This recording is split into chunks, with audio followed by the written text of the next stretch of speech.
오, 신기하네. 아, 아하, 아하.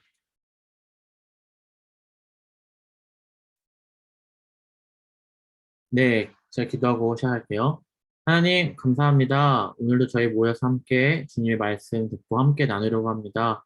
이 시간 가운데 우리와 함께 하여 주시고, 우리의 마음 가운데 하나님의 말씀이 심겨지는 귀한 시간 될 수 있도록 함께 해주세요. 감사하며 예수님의 이름으로 기도합니다. 아멘. 네, 그럼 여러분 오늘 교과서 16페이지,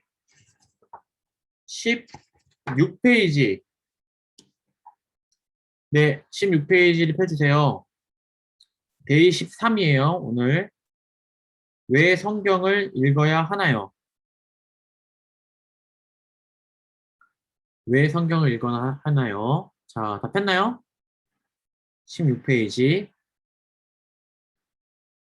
네, 그럼 한번 보면, 오늘 제목은요, 성경을 왜 읽어야 합니까? 입니다. 성경을 왜 읽어야 할까? 여러분들이 기본적으로 가지고 있는 생각이 있을 거라고 생각했어요. 전사님이.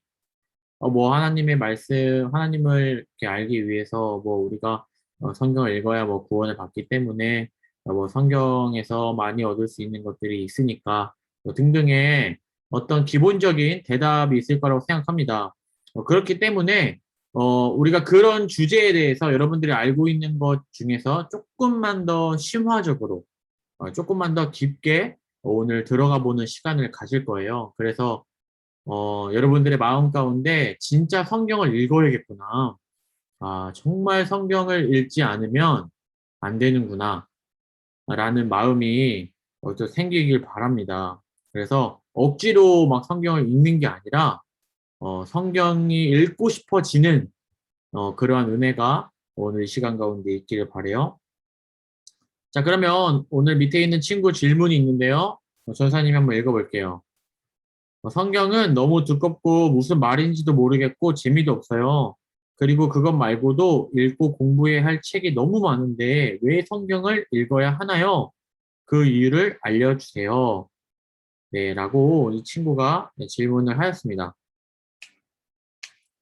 네, 그러면 이 밑에 말씀 바로 이어서 우리 함께 한 절씩 읽어보도록 해볼게요. 자, 첫 번째부터. 자, 시작. 그러므로 모든 육체는 풀과 같고 그 모든 영광은 풀의 꽃과 같으니 풀은 마르고 꽃은 떨어지되 오직 주의 말씀은 세세토록 있도다 하였으니 너희에게 전한 복음이 곧 이 말씀이니라. 아멘. 네, 이 말씀은요, 여러분들도 이 말씀 그대로 다시피 이제 풀도 마르고 이제 꽃도 지잖아요. 이게 뭐 계절이 바뀌면서 지금 또 이제 가을이 와가지고 꽃들이 다 지고 나뭇잎이 이제 질 시즌인데 그렇지만 하나님의 말씀은 영원히 변하지 않고 지금 우리에게까지 흘러왔습니다. 그런 것처럼 앞으로도 이 성경 말씀은 없어지지 않는 영원한 하나님의 말씀이다. 라는 것을 나타내주고 있어요. 자, 두 번째 말씀 함께 읽어보겠습니다. 자, 시작. 또 어려서부터 성경을 알았나니 성경은 능히 너로 하여금 그리스도 예수 안에 있는 믿음으로 말미암아 구원에 이르는 지혜가 있게 하느니라. 모든 성경은 하나님의 감동으로 된 것으로 교훈과 책망과 바르게 함과 의로 교육하기에 유익하니 이는 하나님의 사람으로 온전하게 하며 모든 선한 일을 행할 능력을 갖추게 하려 함이라. 아멘. 네, 성경을 읽어야 되는 또 두 번째 중요한 이유가 나와 있어요. 뭐죠? 성경은 인간이 적었지만 그 적을 수 있는 지혜를 주신 분, 그분은 누굴까요? 여기 성경 여기 말씀을 보면 하나님의 감동으로 되어 있다. 네, 우리 주제 말씀이었죠. 네, 이걸로 우리 랩도 했었는데 여러분들도 이 말씀에 대해서는 많이 주선이 설명했기 때문에 잘 알고 있으리라고 생각이 됩니다. 자, 세 번째 말씀을 읽어볼게요. 시작. 예수께서 이르시되 내가 곧 길이요 진리요 생명이니 나로 말미암지 않고는 아버지께로 올 자가 없느니라. 아멘. 네, 예수님만이 우리에게 유일한 길이 되신다라는 것입니다.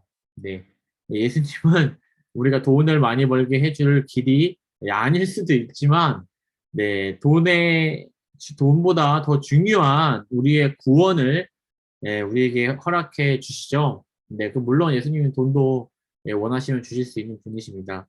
네, 그렇지만 우리의 생명을 주관하시고 우리에게 구원을 베풀어 주실 수 있는 분, 네, 그분은 유일하게 예수 그리스도 그분밖에 없음을 성경은 오늘 다시 한번 말씀해주고 있습니다.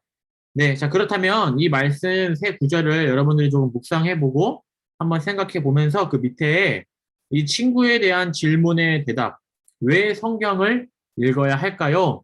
에 대해서 여러분 잠깐 한번 적어보시기 바랍니다. 네, 현재 9시 9분인데요. 자, 9시 12분, 9시 12분에 우리 몇 사람만 나눠보고 또 계속해서 진행해보도록 하겠습니다. 자, 시작.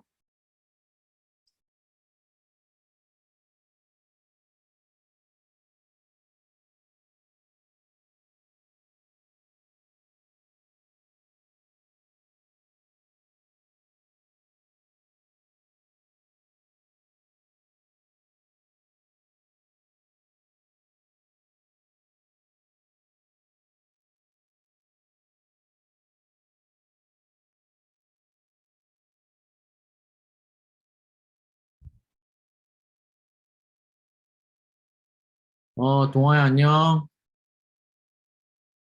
동아 너무 되게 신나 보이는데, 동아야 16페이지야, 오늘 교과서. 한번 지금 그 말씀 묵상하고, 그 밑에 한번 자신의 생각을 적어보세요. 타임이거든?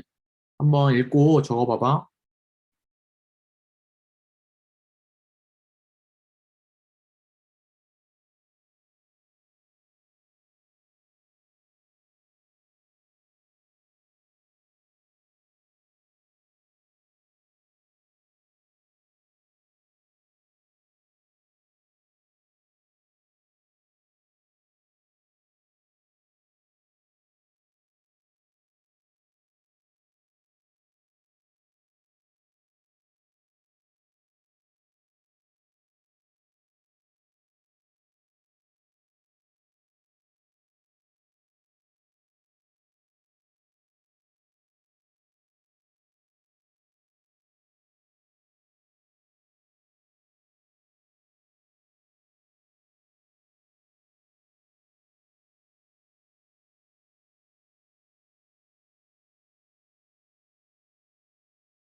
네, 1분 남았습니다.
네, 그럼 13분이 되었습니다. 네, 13분이 되었으므로 우리 몇 사람만 한번 나눠보도록 할게요. 랜덤 뽑기. 자, 전사님 마음대로 랜덤 뽑기. 자, 오늘은 12일이니까 12번째 친구. 1, 2, 3, 4, 5, 6, 7, 8, 9, 10, 11, 12. 자, 장윤성 당첨됐습니다. 12번째 친구, 장윤성. 네, 네, 윤성이 어, 한번 나눠주세요. 말씀에 나온 것처럼 하나님에게 가려면 예수님을 통해서만 갈 수 있기 때문에 성경을 읽어야 하는 것 같고, 또 하나님을 믿으려면 말씀을 읽어야 하므로 그래서 성경을 읽어야 하는 것 같아요. 네, 아주 좋은 대답 감사합니다. 자, 한 명만 더 나눠볼게요. 자, 우리 이한이 한번 나눠볼게요. 이한이. 어, 제가 뭔가 해야 하는 선택 하나하나가 성경에 답이 있기 때문에 무언가를 결정해야 하거나 고민이 생겼을 때나 답을 얻고 싶을 때 성경을 봐야 한다고 생각을 합니다. 네. 너무 또 좋은 대답이었어요. 윤성이는 이제 하나님에 대해서 또 이제 구원에 관련된 질문으로 이제 성경을 읽어야 한다고 대답했다면, 이한이는 우리가 이제 이 세상에서 살아가면서 이제 마주치는 여러 가지 상황들, 또 윤리적인 문제들도 있죠. 우리가 흔히 접하는 뭐 술, 담배, 뭐 성적인 거라든지 여러 가지 문신 있다고 나중에 나누겠지만 문신 같은 것들을 보고 이제 우리가 어떻게 행동해야 될지를 알려면 성경을 봐야 한다라는 쪽에 좋은 대답을 해주었습니다. 네, 그렇다면 우리가 오늘 성경을 왜 읽어야 하나요?에 대해서 세 가지 챕터로 한번 나눠볼 거예요. 첫 번째는 성경을 왜 읽어야 하나요? 성경은 하나님에 관하여 말하고 있기 때문에 1번이고요. 두 번째는 우리의 인생에 관하여 적혀 있습니다. 어떻게 보면 1번은 이제 윤성이 답변에 가깝고 2번은 이제 좀 이한이의 답변에 가까운 것 같아요. 세 번째는 나의 성경은 나한테 하신 말씀이기 때문에 읽어야 한다라는 거예요. 동화, 이한이, 뭐, 암이 많은 친구들이 얘기하겠지만, 나한테 직접적으로 다이렉트로 하신 하나님의 말씀이기 때문에 우리가 봐야 하는 것입니다. 네, 그래서 영상을 오늘은 하나씩 좀 이렇게 보려고 해요, 챕터마다. 그래서 1번 영상은 한 2분 30초 정도 되고요.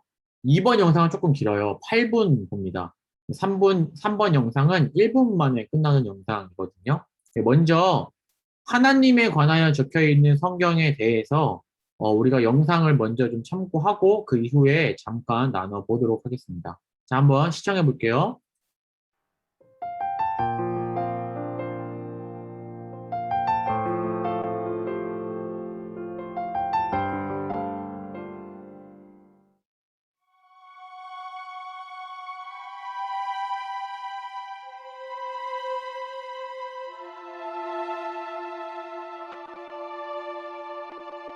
온 세상의 모든 창조물들의 섭리를 볼 때 창조주의 선하심과 지혜가 분명히 나타나 아무도 창조주를 모른다고 핑계를 댈 수 없습니다. 하지만 그것들은 구원에 필요한 하나님의 뜻을 충분히 알려주지 못했습니다. 그래서 하나님은 여러 시대에 걸쳐 갖가지 방법으로 자신을 계시하셨습니다. 그리고 그 진리를 보존하고 전파하기 위해 그것을 기록하게 하셨습니다. 그렇기 때문에 사람이 하나님을 알기 위해 가장 필요한 것은 성경입니다. 성경은 옛 언약 39권과 새 언약 27권으로 만들어졌습니다. 그것은 하나님의 영감으로 만들어져 사람이 살아가는 신앙생활의 규범이 됩니다. 우리가 외경이라고 부르는 성경 밖의 책들이 있습니다. 하지만 그것은 교회 안에서 어떤 권위를 가질 수 없고 사람이 작성한 저작물 이상으로 승인될 수 없음을 알아야 합니다. 성경의 권위는 사람이나 교회가 말했기 때문에 권위가 있는 것이 아닙니다. 성경을 기록하는 영감을 주신 저자가 하나님이기 때문에 권위가 있는 것입니다. 성경은 창조주를 떠난 인간이 다시 창조주에게 돌아갈 수 있는 유일한 방법을 부족함 없이 알려줍니다. 또 그 방법들은 마음 안에 계시는 성령님께서 말씀으로 증거를 주시기 때문에 기록된 말씀은 신적인 권위를 갖게 됩니다. 그렇기 때문에 성경은 하나님을 찾는 사람에게 반드시 필요하며 그 말씀은 권위를 갖고 있습니다.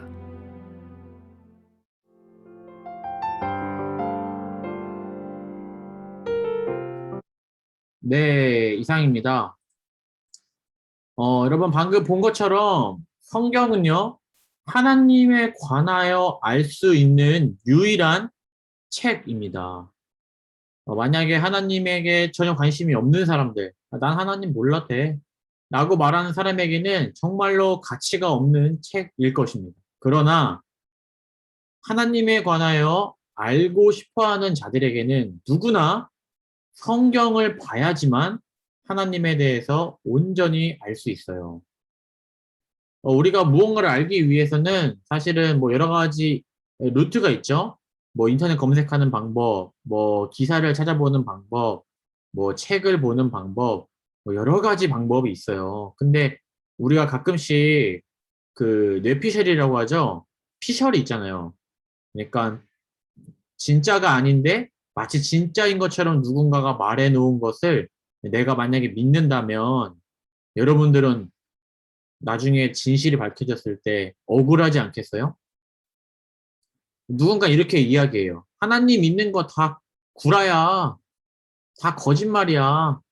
야, 그런 게 어디 있냐? 다 인간이 만든 거지, 종교는. 누군가 이렇게 이야기한 것을 여러분들이 듣고 믿었어. 맞아. 성경은, 하나님은 그냥 역사적인 인물에 불과해. 에이, 어떻게 구원을 얻어. 난 오히려 불교의 구원이 조금 더 내 생각과 비슷한걸? 이라고 말할 수도 있겠죠. 하지만 진실은 여러분 변하지 않는 겁니다. 그렇죠? 누군가가 이렇게 이야기한다고 해서 어떤 훌륭한 분이 만약에 성경은 거짓말이라고 말한다고 해서 진짜가 가짜가 될 수는 없는 것이죠. 그것은 진실은 진실 그대로, 진짜는 진짜 그대로 남아 있는다는 것입니다. 그래서 이 성경을 보면 우리가 하나님이 진짜라는 사실을 점점 알 수 있게 돼요. 성경에 대한 지식이 없다면 하나님은 막연한 하나님에 불과하게 됩니다. 그냥 뭔가 신인 것 같아. 뭔가 그냥 두리뭉실한 하나님이신 것 같다라고 여러분들이 처음에 느끼겠지만 점점 성경을 알아가면서 그리고 이 세상과 하나님의 말씀이라는 그것이 퍼즐이 맞아 들어가는 것을 목격하면서 점점 성경이 진실이라는 사실을 여러분들은 알게 될 거예요. 어쩌면 지금도 그 과정 중에 있을 수 있습니다. 그래서 누군가에게는 성경이 10%만 진실일 수 있고요. 누군가에게는 성경이 90% 이상의 진실이 될 수도 있는 것이죠. 결국 이것에 대해서 이야기하면 너무 길지만 결국에는 성경은 진리라는 거예요.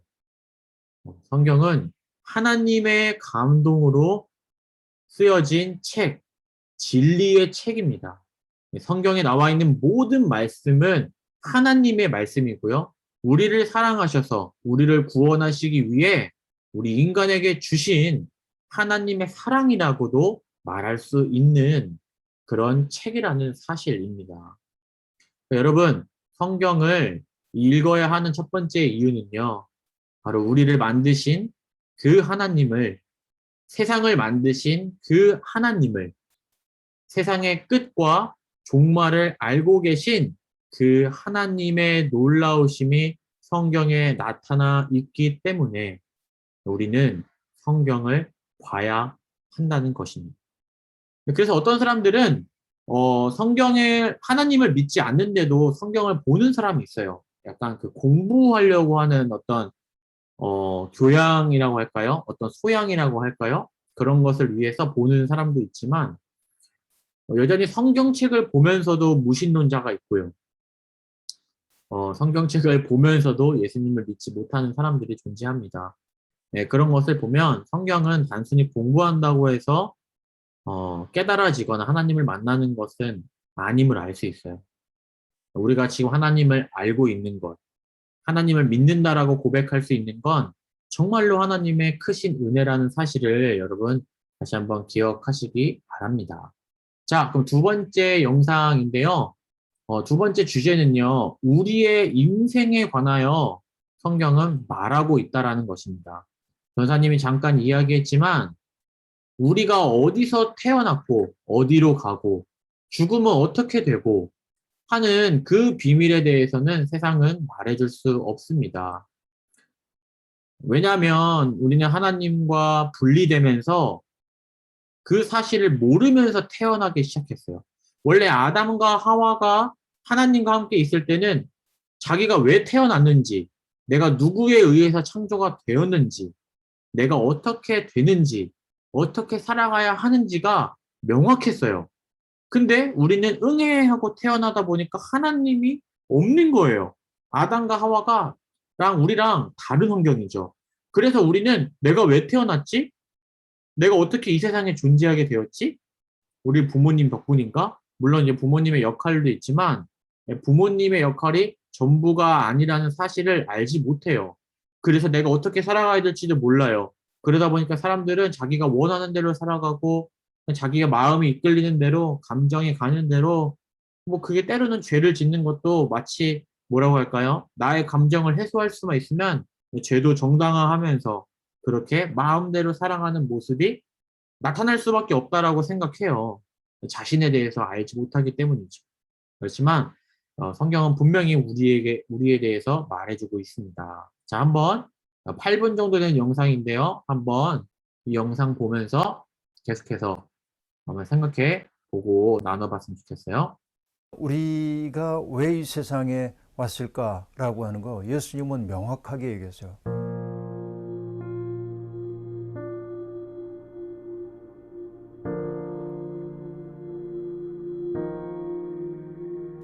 그걸 찾아가는 게 인생이겠죠. 사실은 모든 인간은 존재론적 질문을 가지고 있어요.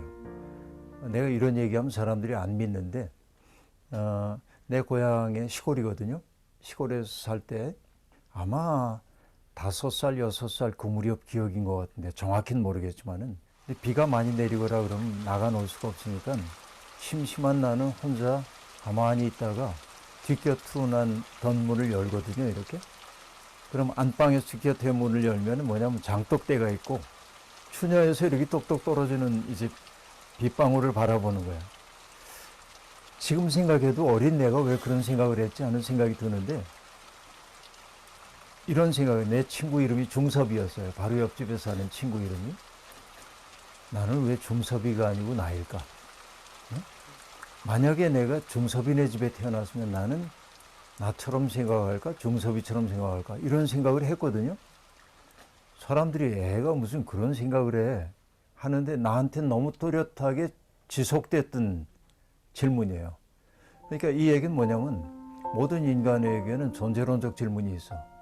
나는 왜 없지 않고 있는가? 문득문득 그런 생각이 들거든요. 내가 이 세상에 있다는 게 낯설게 느껴질 때도 있어요. 자다가 문득 깨었는데 창에 비친 그림자가 흔들흔들하고 있는데 내가 낯설어지는 거야. 그래서 나는 왜 없지 않고 있지? 답이 없잖아요. 이 창창하고 황황한 우주 가운데 태어났다가 세상을 떠나는 나, 이게 도대체 뭘까? 그래서 어떤 철학자는 인생을 뭐라고 했냐면 세상에 내동댕이 쳐진 존재래요. 그러니까 나는 이 세상에 올 때 누구하고 계약을 맺은 바가 없어요. 근데 나는 이 세상에 왔어. 근데 어떻게 살아야 되는지 모르겠어. 선택은 늘 힘드니까. 이것이 이제 실존적 불안을 낳기 때문에 내동댕이 쳐진 것처럼 보이기도 하는 것이죠. 이게 어쩔 수 없는 인간의 모습일 것 같습니다. 철학자인 임마누엘 칸트는 세 가지 질문을 던지죠. 나는 무엇을 알 수 있는가? 나는 무엇을 해야 할 것인가? 나는 무엇을 희망할 수 있는가? 이게 각각의 책으로 나오는데 무엇을 알 수 있는가는 순수이성 비판이란 책으로, 또 무엇을 해야 할 것인가는 실천이성 비판이란 책으로, 무엇을 희망할 것인가, 무엇을 아름답다고 봐야 할 것인가 하는 것은 판단력 비판이라는 책으로. 그 굉장히 어려운 책이거든요. 근데 그 세 가지의 질문이 함축되었을 때 하나의 질문이 돼. 그 질문이 뭐냐면 인간이란 무엇인가? 인 거예요. 그러니까 인간이란 무엇인가라고 하는 건 영원한 수수께끼예요. 인간이 뭔지, 내가 이 세상에 왜 왔는지 그걸 누가 확연하게 대답할 수 있다고 한다면은 더 이상 묻지 않았겠죠. 그러나 그 질문을 모두가 거듭거듭 하고 있다는 얘기는 뭐냐면 인간은 자기 자신에 대한 수수께끼라고 하는 사실이에요. 그래서 소크라테스 철학자도 얘기하잖아요. 너 자신을 알라. 그 말은 뭐냐면 속되게 얘기해서 내 꼬라지를 알라는 얘기가 아니고 네가 무지하다는 사실을 알아라. 내가 안다라고 하는 게 사실은 알지 못하는 것이거든. 그런 얘기이죠. 이게 인간의 어쩔 수 없는 한계라고 볼 수 있어요. 근데 예수님은 우리에게 그렇게 얘기를 합니다. 당신 스스로가 나는 보냄을 받은 자다. 그렇게 말해요. 보냄을 받았다. 누구로부터? 하나님으로부터 보냄을 받아서. 하나님이 보내실 때는 뭔가를 하도록 요구하시잖아요. 그렇죠? 근데 예수님은 당신의 소명을 뭐로 봤냐면 양들로 하여금 생명을 얻고 또 얻어 풍성하게 하기 위해 왔다. 이게 예수님의 당신의 그 존재에 대한 천명이란 말이에요. 생명 그대로 한자어로 보면 살라고 하는 명령이잖아요. 근데 이것을 조금 달리 해석해 보면 명을 살아내는 것, 생명이 그렇다고 볼 수 있겠죠. 명하신 분은 하나님이에요. 우리 기독교 신앙인들은 그렇게 묻죠. 그럼 문제는 뭐냐면 뭘 명령하셨는지, 하나님이 내게 뭘 명령하셨는지. 뭔가 매뉴얼이 있으면 참 좋겠는데 없어. 매뉴얼이. 이게 인생이 내가 뭘 해야 되는지 모르겠어요. 근데 보면 살면서 우리가 찾아가는 거예요. 어릴 때부터 내가 뭘 좋아하고 내가 해야 할 일이 뭔지도 하게 되는 거고, 직업들이 있잖아요. 나는 지금 목사로 살고 있고 또 PD로 살고 있고, 그렇죠? 또 촬영 감독님으로 살고 있고 다양한 모습으로 살고 있어요. 그것은 내가 먹고 살기 위한 일이죠. 직업이죠. 그러나 기독교인들에게는 뭐냐면 소명이야. 직업이라고 하는 것은 하나님이 나에게 맡겨주신 일이라고 여겨야 하는 거죠. 이게 뭐냐면 거룩하게 살아내야 하는 일이라고 볼 수 있는 거예요. 그러니까 우리가 왜 이 세상에 왔을까라고 하는 거 예수님은 명확하게 얘기했어요. 나는 보냄을 받았다. 기독교인들도 그 예수님을 따라서 내 생명이 우연히 이 세상에 온 것이 아니라고 한다면 하나님이 내게 명을 주어 보내셨고, 그러니까 그 명이 무엇인지를 찾아가는 과정이 인생의 과정이 될 거고, 그리고 찾을 뿐만 아니라 순간순간마다 찾은 바를 명을 살아내는 것이 인생이어야 할 거다 하는 생각이 들거든요. 예수님은 명확했어요. 만나는 모든 사람들을 하나님이 내게 보내주신 사람으로 여기고, 그리고 그 사람들에게 당신을 선물로 주는 것을 하나님이 주신 명으로 여겼거든요. 우리가 예수를 믿는다고 하는 것은 바로 그 마음을 품고 사는 것을 의미할 겁니다. 그러면 가장 가까이 있는 사람들이 소중해요. 왜냐하면 그는 하나님이 내게 이끌어 주신 사람이니까. 그래서 그 사람에게 내가 뭘 얻어낼 수 있을까를 먼저 생각하기 전에 내가 저 사람에게 어떤 선물이 될 수 있을까, 이런 고민을 하며 사는 게 인생을 살아가는 길이 아닐까 싶은데요. 물론이죠. 그건 물론이죠. 동양에서는 내가 이 세상에 온 것을 설명하기를 카르마, 업, 전생에 지었던 업에 따라. 네, 여러분 여기까지 보도록 하겠습니다. 네, 잘 봤나요? 약간 길긴 했는데, 우리가 어떻게 살아가야 하는지에 대해서 네, 나와 있습니다. 아까 이한이도 성경에서 여러 가지 답을 얻을 수 있다라는 네, 대답을 해 주었어요. 어, 성, 예수님이 아까 영상에서도 나왔듯이 예수님은 하나님으로부터 나는 보냄을 받은 자다라고 말씀하셨어요. 그런데 사실 예수님만 보냄을 받은 게 아니라 우리 모두 하나님이 창조하시고 네, 이 땅에 보내신 네, 자들입니다. 그 말은 뭐냐면 우연히 태어난 존재가 아니라 하나님의 사랑으로 만들어진 자들이 바로 우리들이라는 사실입니다. 그래서 하나님이야말로 우리의 가치, 내가 얼마나 소중한 존재인지를 나보다 더 잘 알고 계시죠. 우리가 뭔가 만들 때 그 만든 사람이 가장 잘 알잖아요. 이 만든 거에 대해서. 그러니까 만들어진 거는 사실은 잘 모를 수 있죠. 근데 만든 사람은 만들어진 존재보다 훨씬 더 많은 것을 알고 계실 것입니다. 그런데 문제는 뭐냐면 하나님이 우리를 보내셨어요. 그런데 각자 다 다른 환경에 우리를 보내셨다는 거예요. 전사님이 옛날에 전사님 기준으로 생각해 봤을 때는 이것이 불공평의 끝판왕이다라고 생각했어요. 북한에서 태어난 애들은 무슨 죄입니까? 여러분 중동에서 전쟁 국가에 태어난 응애하고 태어난 아이들은 얼마나 힘들까요? 그쵸? 그런 생각 안 해봤어요? 아프리카에 태어난 아이들. 그렇게 따지면 우리 한국에 태어난 우리 친구들은 그나마 조금 낫다라고도 말할 수 있겠지만 한국은 한국 나름대로의 엄청난 어려움이 있어요. 뭐죠? 예, 여러분들은 태어나자마자 안타깝게도 끝도 없는 경쟁 사회에서 살고 있어요. 경쟁하지 않으면 안 되는 피곤한 세상에 예, 여러분들이 있다는 것입니다. 그런 것처럼 한국에서 난 사람에게는 한국에서 누리는 축복이 있지만 반대로 한국에서 태어났기 때문에 겪는 어려움이 있습니다.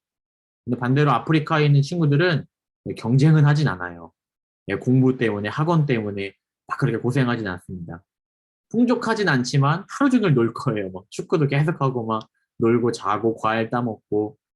예, 전사님이 실제로 필리핀 갔을 때 필리핀 친구들이 전사님한테 불쌍하다 그랬어요.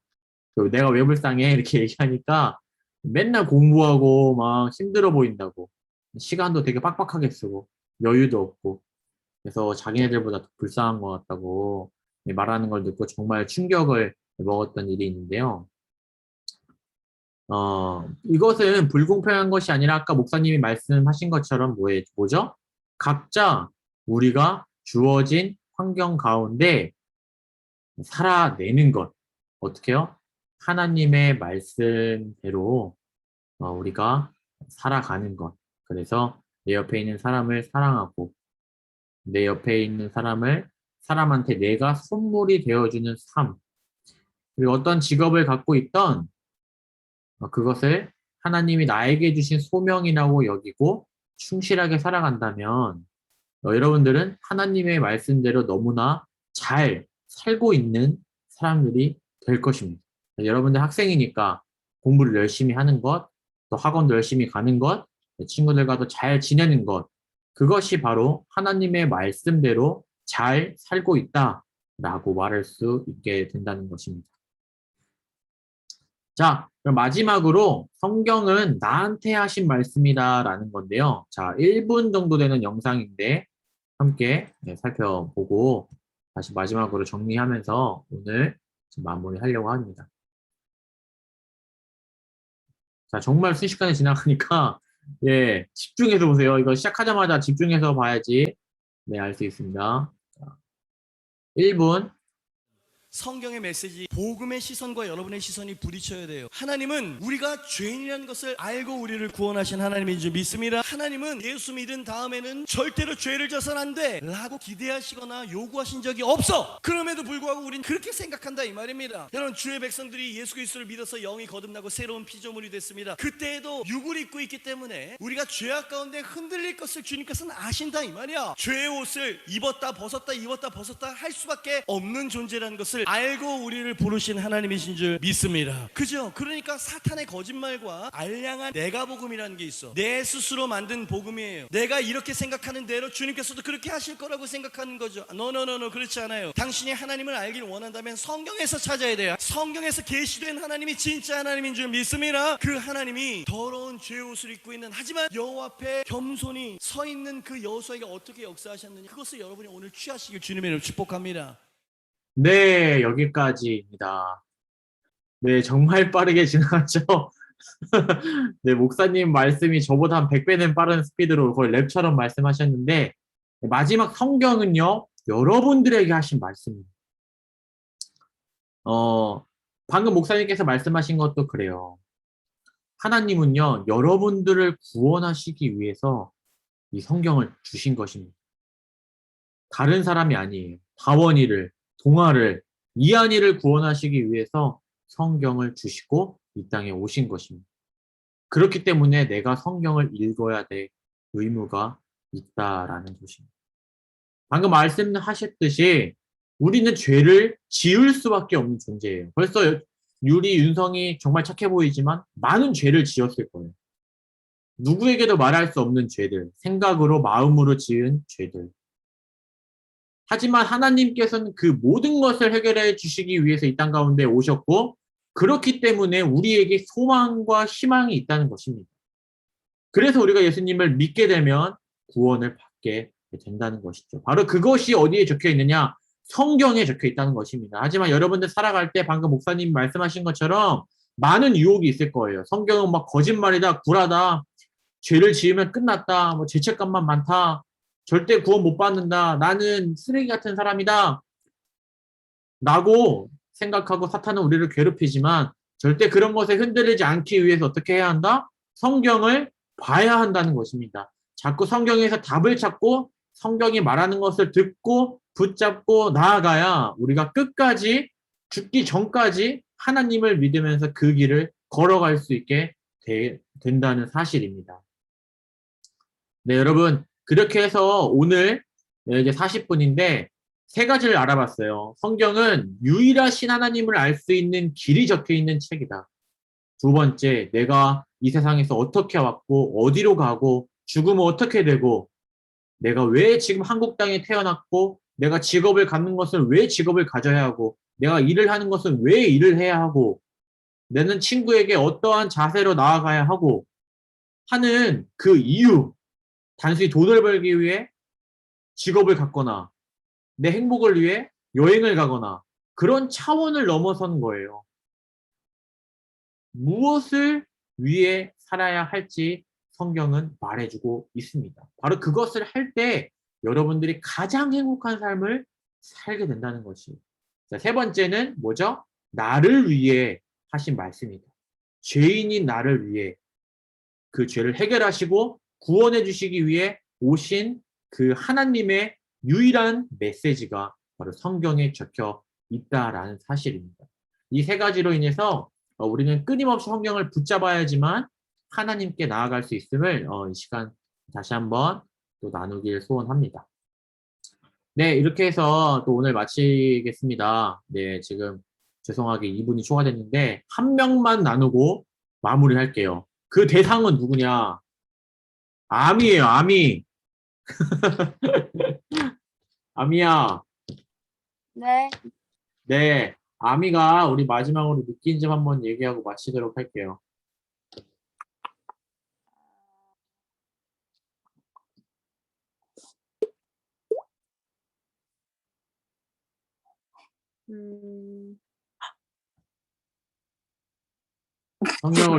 성경을 왜 읽어야 하는지에 대해서 알게 됐어요?